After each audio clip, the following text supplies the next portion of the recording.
Did you know that 90% of writers fail to finish their novels? It's true. Whether it's the lack of character depth, weak plot twists, or poor pacing, most stories crash and burn before they reach the finish line.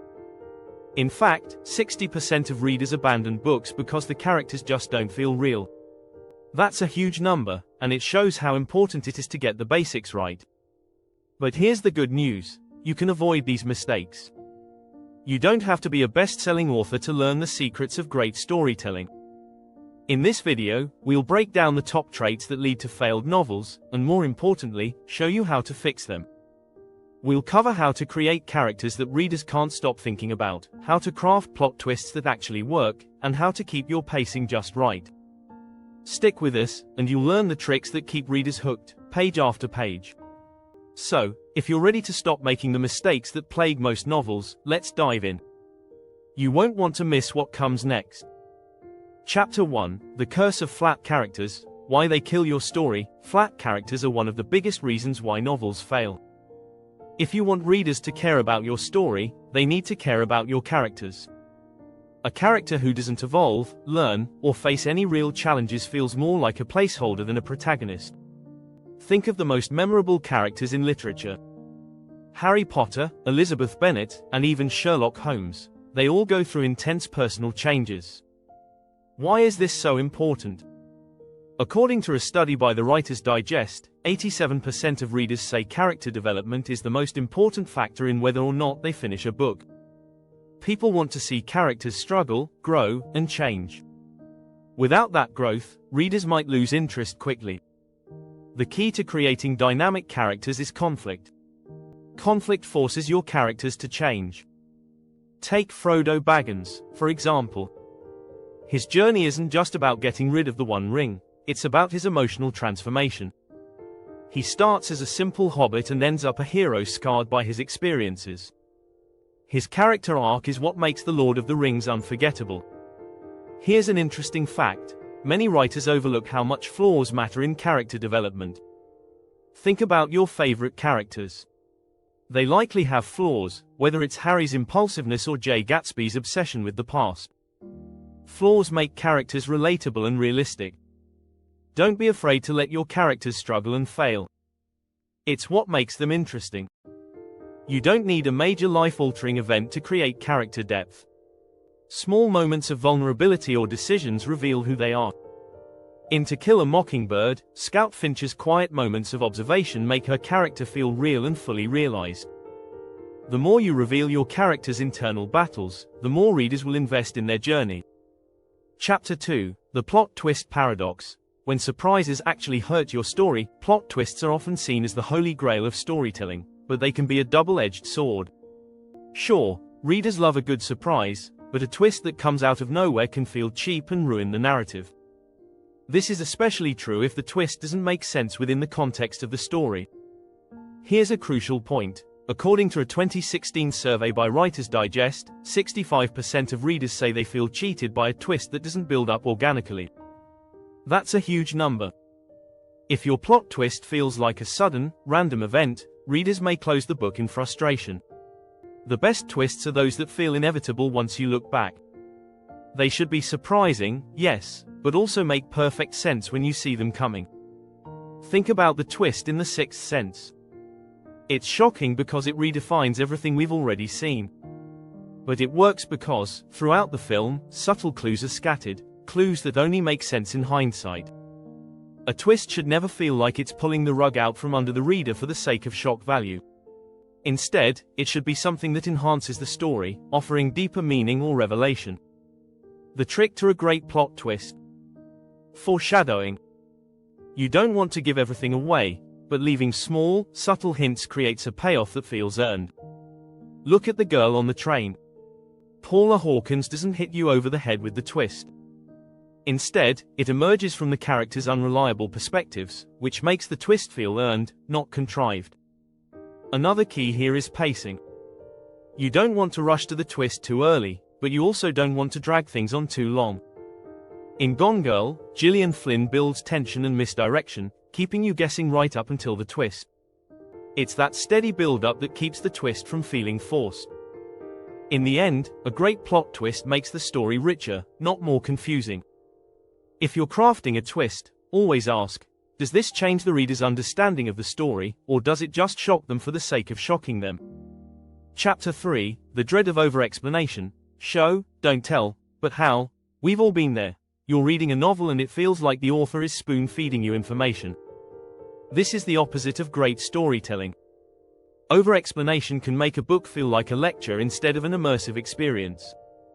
The famous writing advice, show, don't tell, is simple, yet so many writers struggle with it.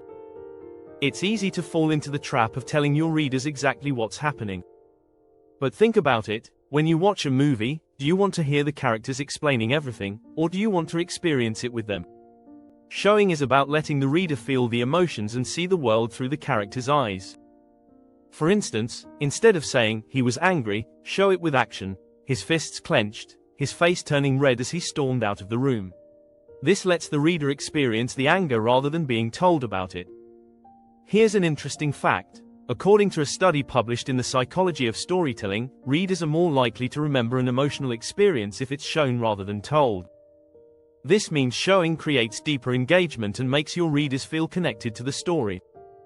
The key to showing without over-explaining is in the details. Instead of listing facts, give small but meaningful glimpses of what the character is going through. In The Catcher in the Rye, J.D. Salinger doesn't need to explain Holden's sadness. We feel it through his actions, his wandering around New York, his interactions with strangers, and his constant internal conflict. One way to avoid over-explaining is to trust your readers. Don't feel like you need to explain every little detail. A few well-chosen details can tell a lot about a character's emotional state or the setting. Think of Hemingway's sparse style. His iceberg theory suggests that only a small portion of the story needs to be visible, and the rest can be implied. Over-explanation also makes a book longer than it needs to be. Good storytelling is about restraint. Every word should earn its place on the page. Writers often try to fill in every gap, but leaving some things unsaid creates mystery and invites the reader to engage more deeply. If you're finding these tips useful, don't forget to hit that subscribe button for more on becoming a great storyteller.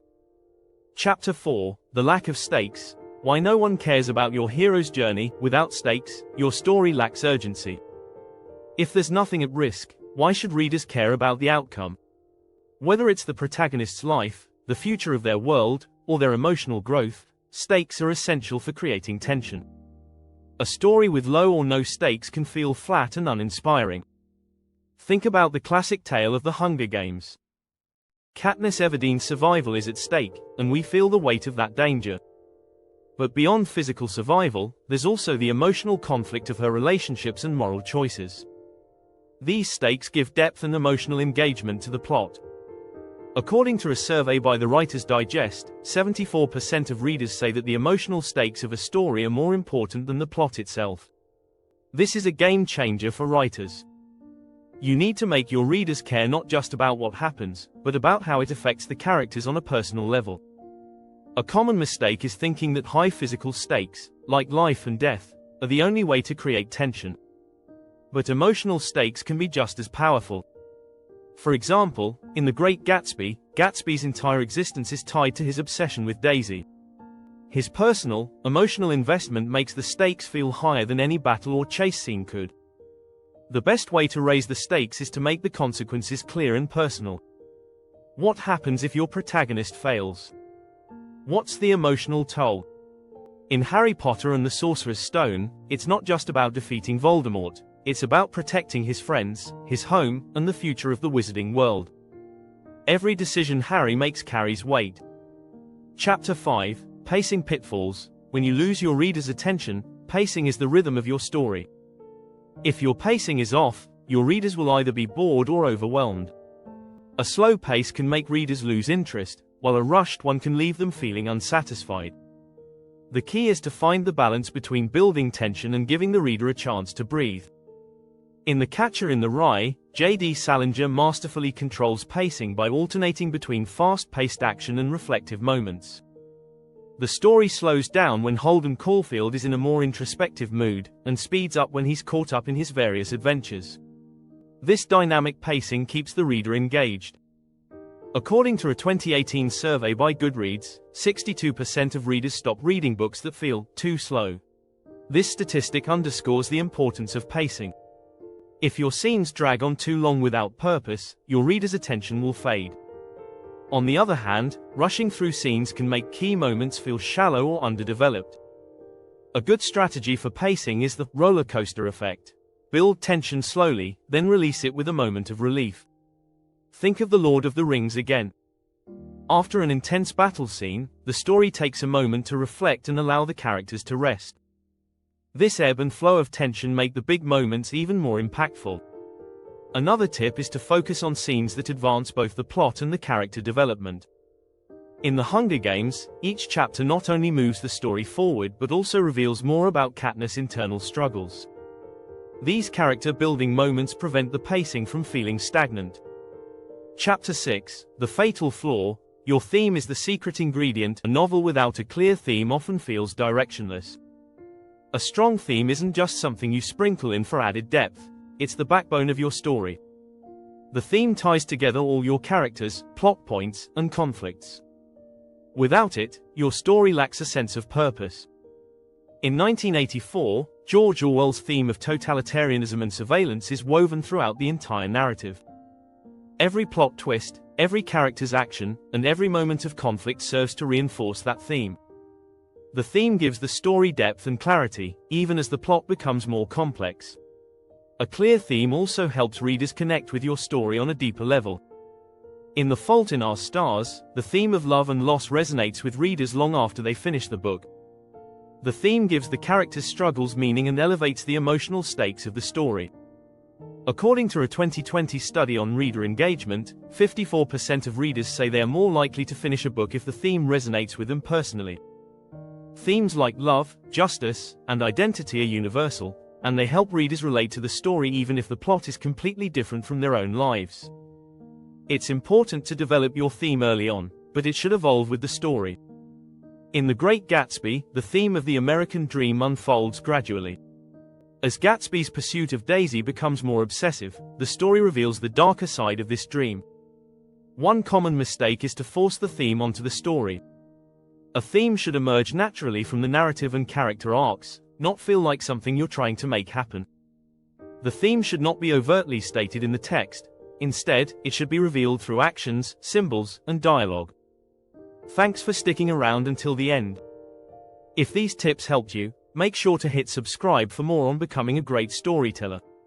With these strategies, you can turn your ideas into unforgettable stories.